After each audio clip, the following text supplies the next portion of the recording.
평범한 어느 가정에 대청마루에서 83세 되는 아버지와 53세 되는 아들이 마주 앉아서 대화를 하고 있었습니다. 마침 대화하는 그 창가 옆에 까치 한 마리가 이렇게 와서 앉았습니다. 아버지가 그 모습을 보고 아들에게 물었습니다. 얘야, 저게 뭐냐? 예, 아버지, 까치예요. 아, 그래? 고맙다. 또 두 번째 시간이 흘러서 아버지가 아들에게 묻습니다. 얘야, 저게 뭐냐? 약간 짜증이 나서 귀찮은 듯이, 아이, 금방 까치라고 했잖아요. 오냐? 고맙다 얘야. 연세가 드시니 내가 한 말을 잊어버렸던 그 아버지, 세 번째 그 아들에게 묻습니다. 얘야, 저게 뭐냐? 그 아들, 그 아버지를 향해 화를 내면서, 아, 참, 까치라고 했잖아요. 그거 하나 못 알아먹어요? 아들의 차가운 그 말투에 상처받은 아버지가 조용히 서러운 마음을 담고 방으로 들어갔습니다. 그리고 그 방에서 한참 있다가 낡은 일기장 한 권을 가지고 나오셨어요. 그 일기장은 그 아버지가 젊은 날 33살 때 썼던 일기장이었습니다. 그 일기장을 가지고 나온 그 아버지, 그 일기장을 아들에게 전해주면서, 얘야, 한번 읽어볼래? 그 일기장을 펴서 읽는 아들의 눈시울이 붉어지면서 그 일기장에 그 아들의 눈물이 뚝뚝 떨어지기 시작합니다. 그 일기장에 이런 글귀가 써 있었습니다. 3살짜리 내 아들과 대청마루에 마주 앉아 있었다. 마침 창가에는 까치 한 마리가 날아와 앉았다. 호기심이 많은 3살 먹은 아들이 내게 물었다. 아빠, 저게 뭐야? 얘야, 까치란다. 아들은 또 물었다. 아빠, 저게 뭐야? 얘야, 까치란다. 아들은 묻고 또 묻고 내 아들은 연거푸 23번이나 물었다. 얘야, 까치란다. 나는 23번을 까치라고 대답을 하면서 내 마음이 왜 이렇게 즐거운지 몰랐다. 같이 살아가는 내 아들이 성장하며 궁금하며 물어보는 것이 너무나 귀엽고 사랑스러워서 품에 안아주었다. 아버지가 3번 물어봤을 때 화를 냈던 이 아들은 아버지의 옛 일기장을 읽어본 후 못내 울음을 터뜨렸다라고 하는 이 이야기가 있습니다. 자식과 부모의 마음은 참 다른 것 같습니다. 참 부모님의 마음과 자녀의 생각들은 너무나 그 깊이와 너비가 다른 것 같습니다. 오늘 우리 어버이 주일을 보내면서 부모님을 먼저 보내고 오늘 예배하시는 우리 어르신들, 아버지, 어머니 생각하면 코끝이 찡하고 눈물 나실 것 같습니다. 보고 싶으셨어. 내가 60이 되고 70이 되고 80이 돼서 영원히 내 곁에 있을 줄 알았었는데, 우리 자녀에게 우리 엄마, 우리 아빠 얘기하는 것이 어쩌면 부끄러운 일인 거고 오히려 생각하는 자체가 사치일 것 같지만 60이 되고 70이 되고 80이 돼도 늘 기억에 남는 건 엄마, 아빠. 지금도 내 자녀들이 속썩이면 제일 먼저 떠오르는 것이 우리 엄마, 우리 아빠의 얼굴이 아닌가 생각합니다.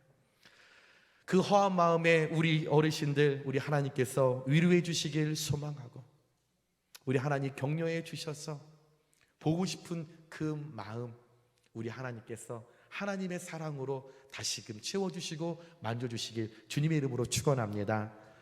또한 내 곁에 영원히 계실 것만 같은 그 부모님이 계시는 분, 그 성도님들, 한번 내 곁을 떠나면 다시 볼 수 없는 것이 부모님입니다.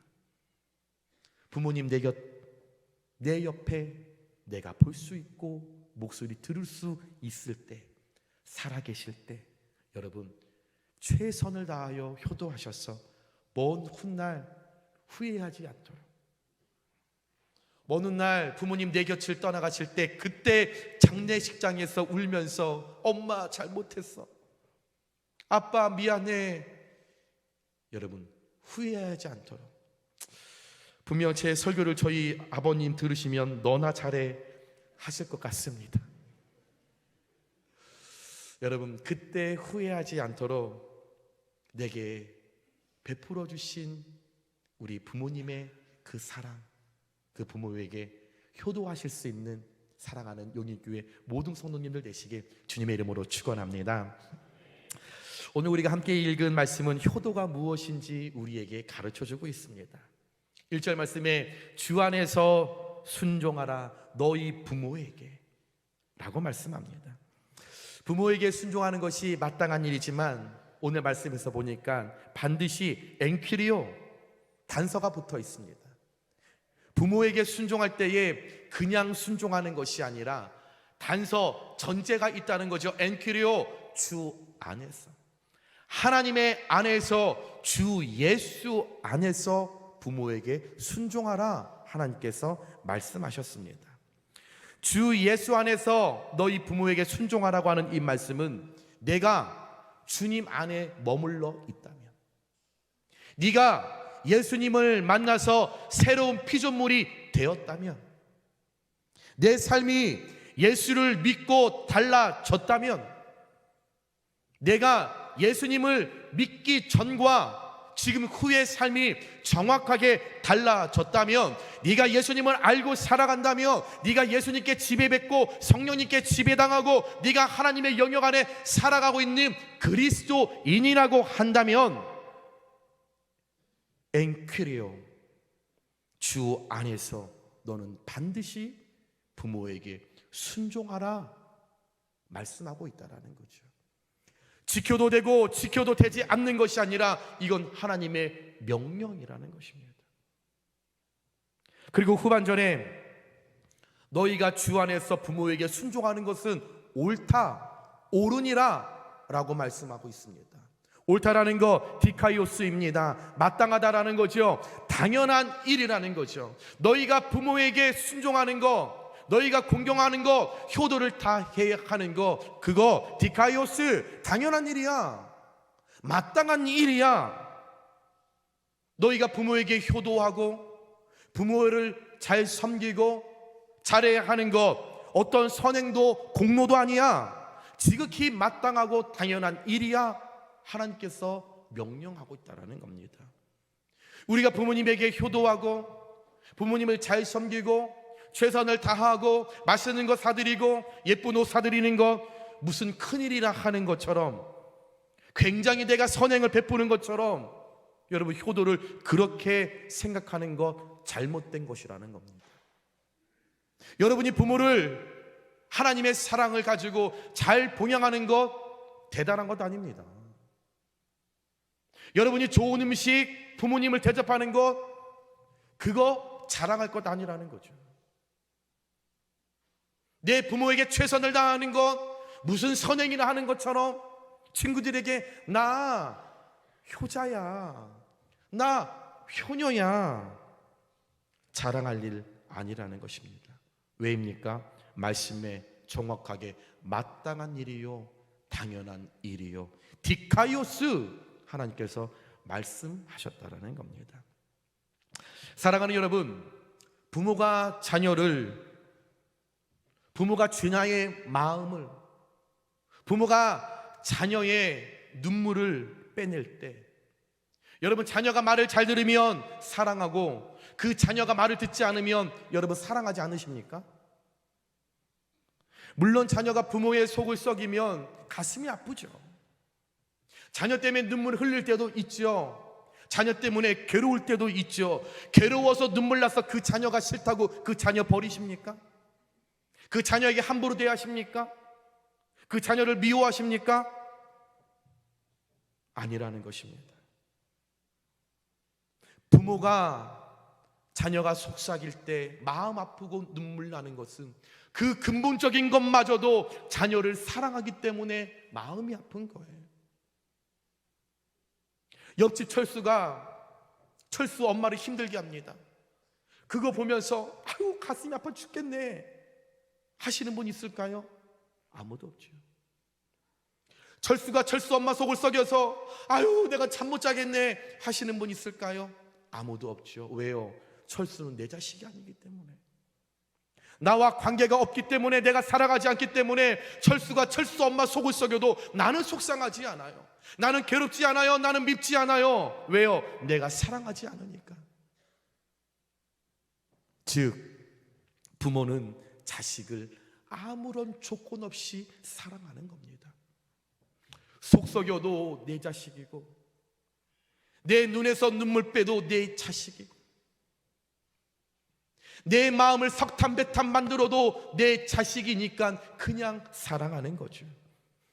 이처럼 자녀가 부모를 공경하는 것도 마찬가지입니다.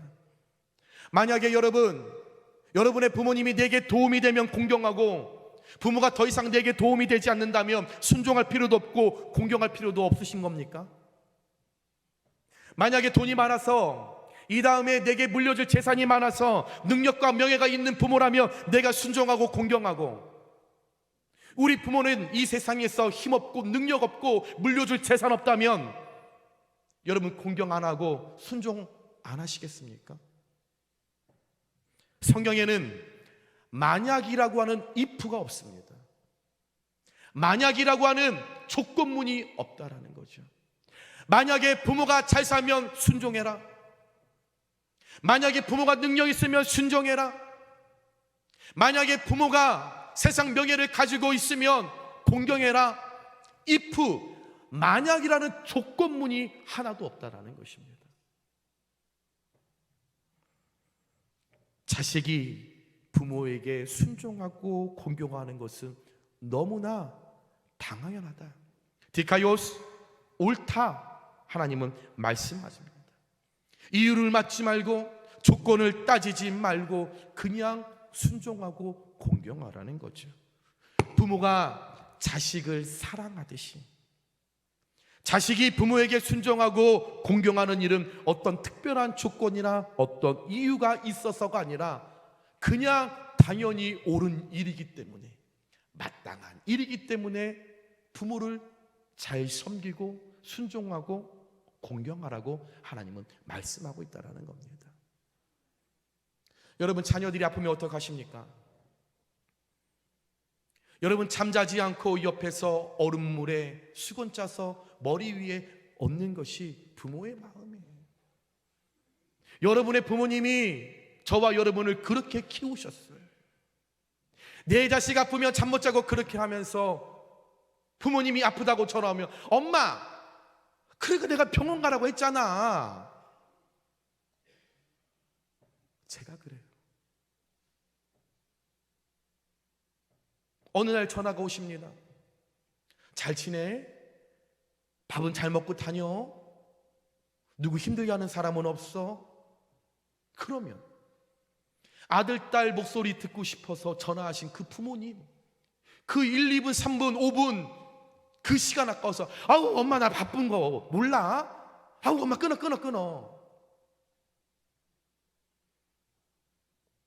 그러는 내가 자식들이 오면 어떻게 지냈어?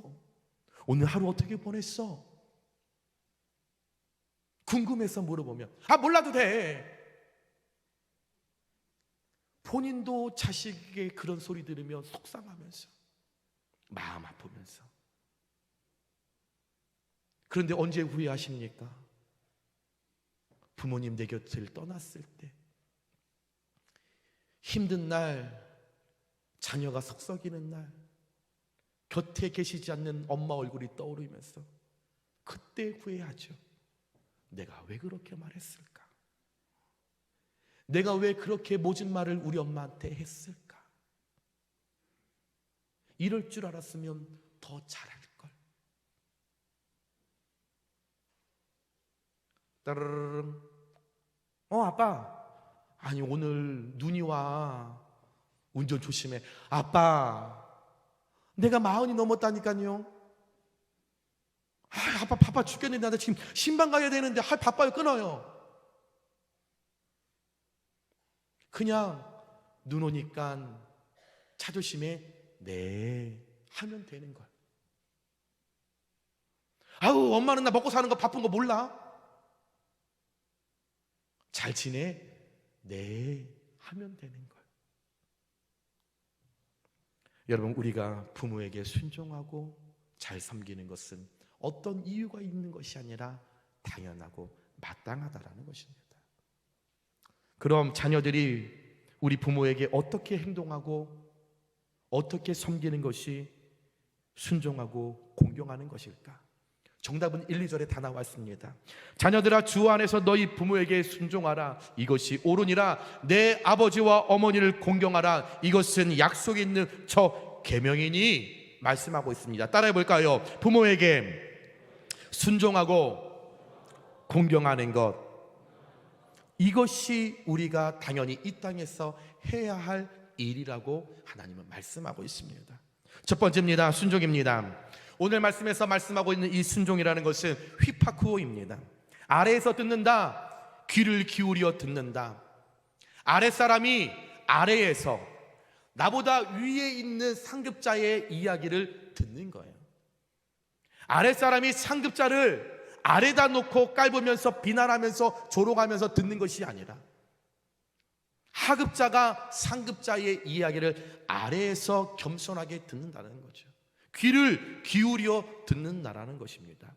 이 휘파쿠오는 세 가지의 의미가 있습니다. 첫 번째, 리슨입니다. 귀를 기울여 경청하는 거죠. 부모님께 순종한다는 것은 부모님의 말을 귀담아 듣는 거예요. 부모님이 무슨 말씀을 하시나 끝까지 들어보는 거예요. 그 말을 따르는 거죠. 중간에 부모의 말을 끊는 것이 아니라 끝까지 리슨, 듣는다라는 겁니다.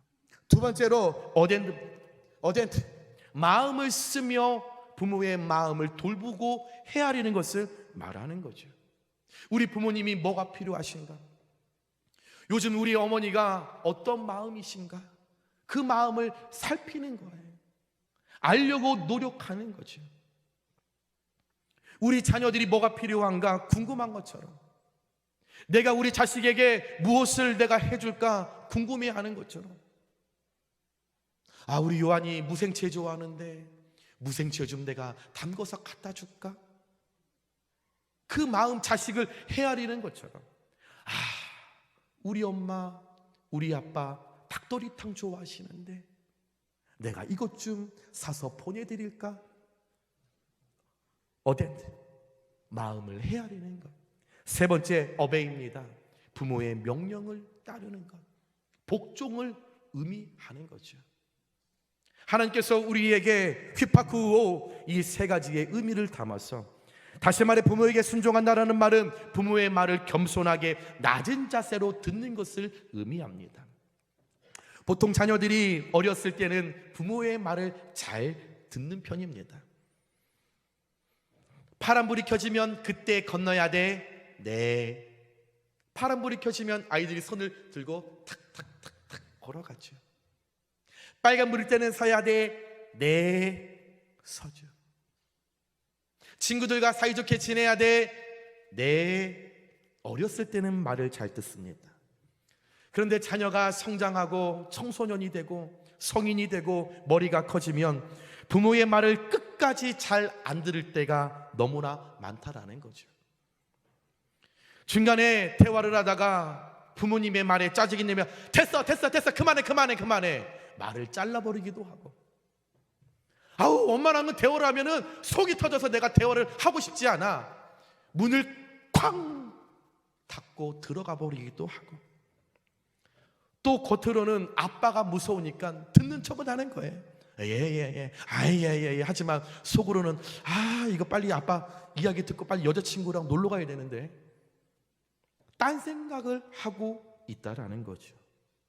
왜 자녀들이 끝까지 듣지 않습니까?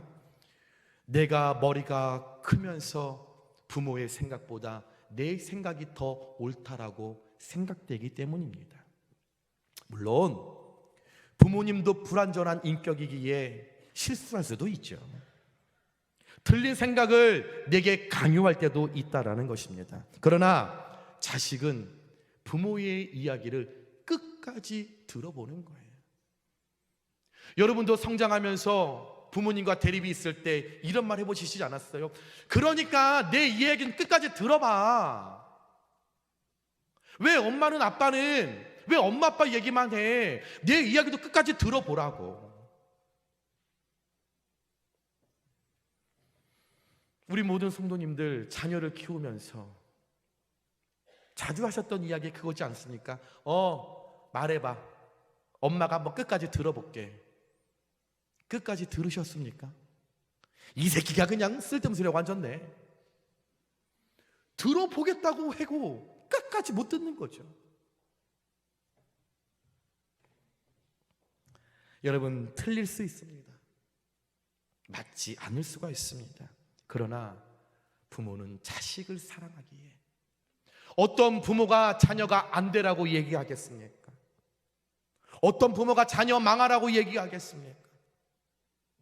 어떤 부모가 자녀가 이 땅 가운데 값없는 인생을 살으라고 그들에게 교훈하겠습니까?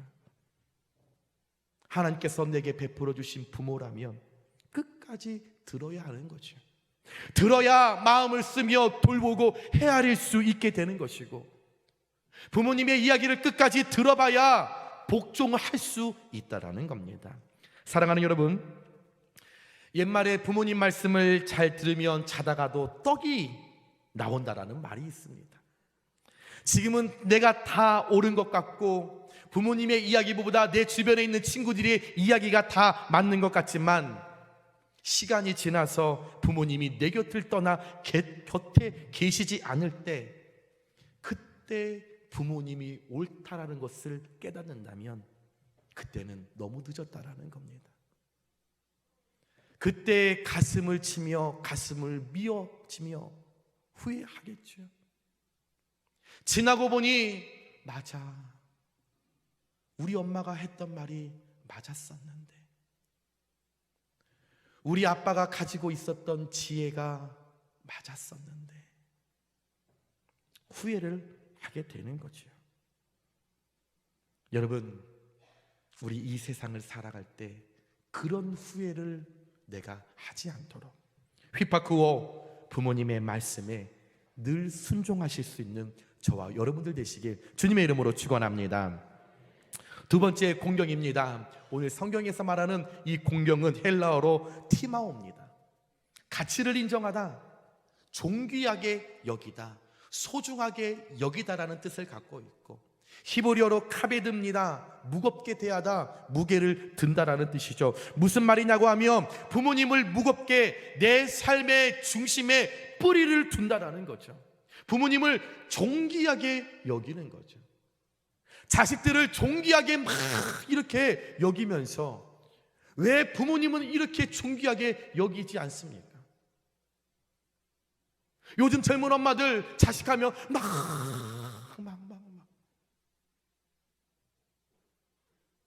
여러분도 그렇게 부모님이 키우셨는데, 내 자식은 막 유난 떨면서 부모님에게는 함부로 하고, 엄마가 내게 해준 게 뭐가 있냐고 따지기나 하고. 여러분, 부모님을 내가 존귀하게 여기면 다른 것은 저절로 되는 것입니다. 부모님을 섬기고 부모님을 봉양하고 부모님을 잘해드리는 것, 부모님을 존귀하게 여길 때에 이 일들은 가능하다라는 거죠. 부모님을 존귀하게 여기지 않으니까, 부모님을 무겁게 내가 다하지 않으니까, 아무리 효도해라 봉양해라 내가 잘 섬겨라 해도 안 하는 거죠. 내가 내 부모를 존귀하게 여기지 않으니까 다른 사람도 내 부모에게 함부로 대하는 것입니다.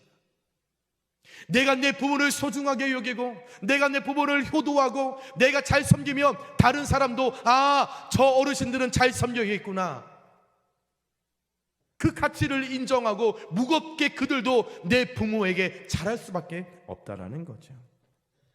가끔 상담을 하다 보면 어떤 분들은 목사님, 나는요 우리 부모님을 존귀하게 여길 수 없습니다. 권사님 왜요? 저는요 목사님, 부모로부터 어렸을 때 받았던 상처가 너무나 많습니다. 어떤 상처가 있으세요 권사님?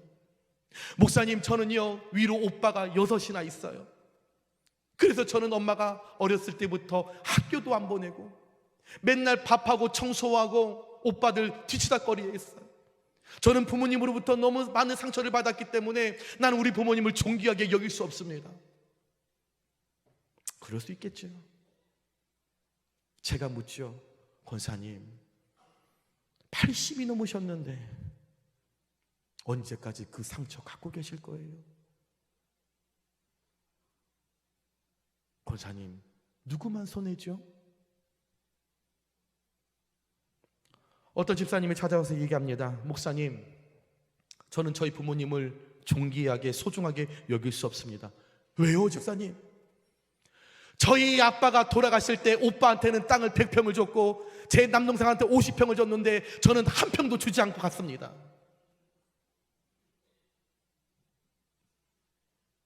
저는 부모에게 받은 것이 없어서 저는 존귀하게 귀하게 여기지 못합니다. 그런데 여러분, 꼭 유산을 받으셔야 돼요. 여러분, 그 유산 여러분 거 아니시잖아요. 부모님들이 자수성가하여서 본인이 힘들게 번 건데 왜 그것을 나에게 100평을 주지 않았다고 50평을 주지 않았다고 부모님을 존귀하게 나는 여기지 못하겠다. 내 거 아닌데. 그것이 상처가 되었다라는 거죠.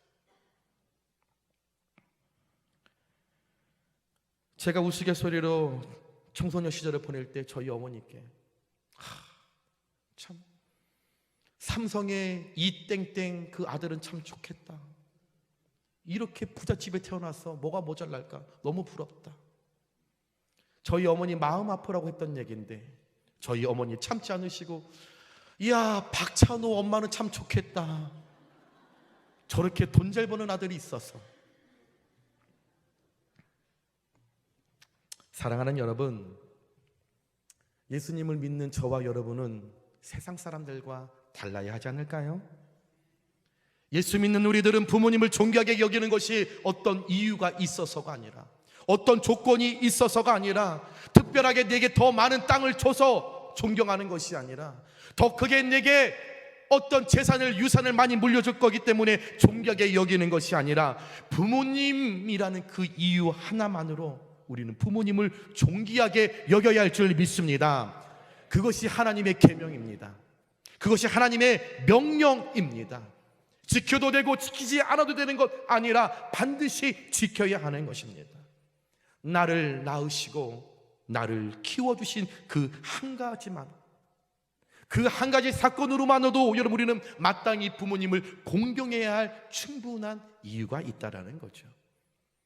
부모는 무엇 때문이 아님 그 존재 자체로 여러분 사랑과 공경과 존중을 받아야 할 대상임을 우리 기억하시면서 나를 이 땅에 있게 하신 그 부모님의 은혜에 감사하시면서 여러분 늘 공경, 존귀하게 여기시는 저와 여러분들 되시길 주님의 이름으로 축원합니다.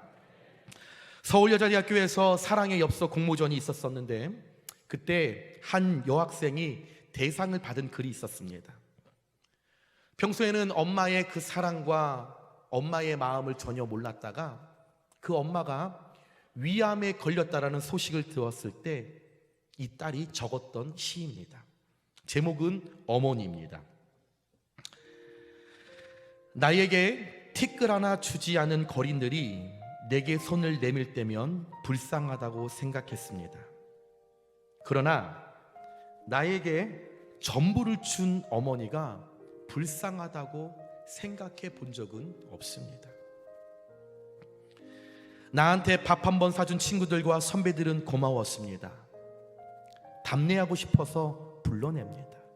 그러나 날 위해 밥을 짓고 밤늦게까지 기다리는 어머니께 감사하다고 생각해 본 적은 없습니다. 제대로 존재하지도 않는 드라마 속 배우들 가정사에 그들을 대신해 눈물을 흘렸습니다. 그러나 일상에 지치고 힘든 어머니를 위해 진심으로 눈물을 흘려본 적이 없습니다. 골방에 누워 아파하던 어머니 걱정은 제대로 한 번도 해본 적이 없습니다. 친구와 애인에게는 사소한 잘못 하나에도 미안하다고 사과하고 용서를 구했습니다. 그러나 어머니에게는 잘못은 셀 수도 없이 많아도 용서를 구하지 않았습니다. 죄송합니다. 죄송합니다. 이제야 알게 돼서 죄송합니다. 아직도 너무도 많은 것을 알지 못해 죄송합니다. 라는 글이 있습니다.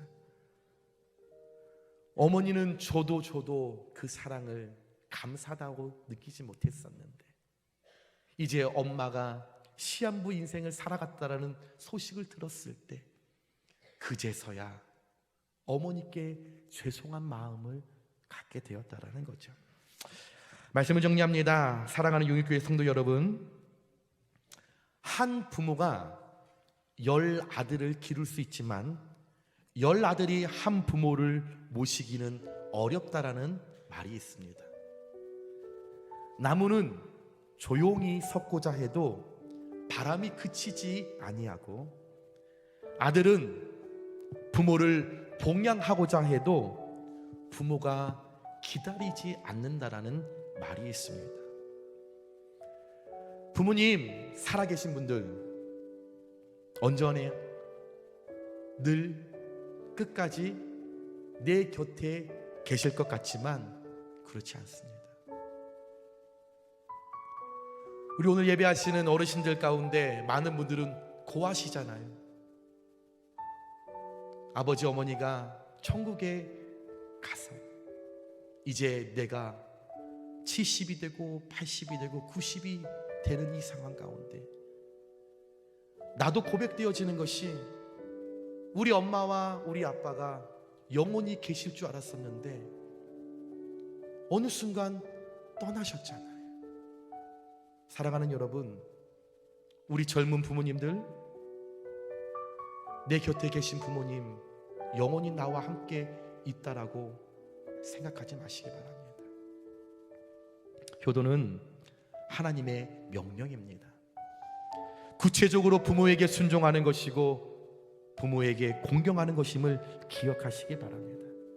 그리고 우리를 향한 부모님의 사랑을 가슴 깊이 간직하시고 특별히 부모님을 먼저 천국에 보내시고 씁쓸한 마음으로 아픈 마음으로 엄마의 얼굴을 오늘 그리시면서 예배하시는 우리 어르신들, 보고 싶은 어머니 아버지, 그렇다면 오늘 결단하시기를 살아계실 때 내게 당부하셨던 그 말씀 떠올리시면서 내가 부모의 그 말씀대로 내가 사랑의 열매, 아름다운 열매를 내가 맺기 위하여 하나님, 내가 잊혀져가는 나의 부모님의 그 말에 열매 맺는 은혜가 내게 나타날 수 있도록 주님 도와주시옵소서.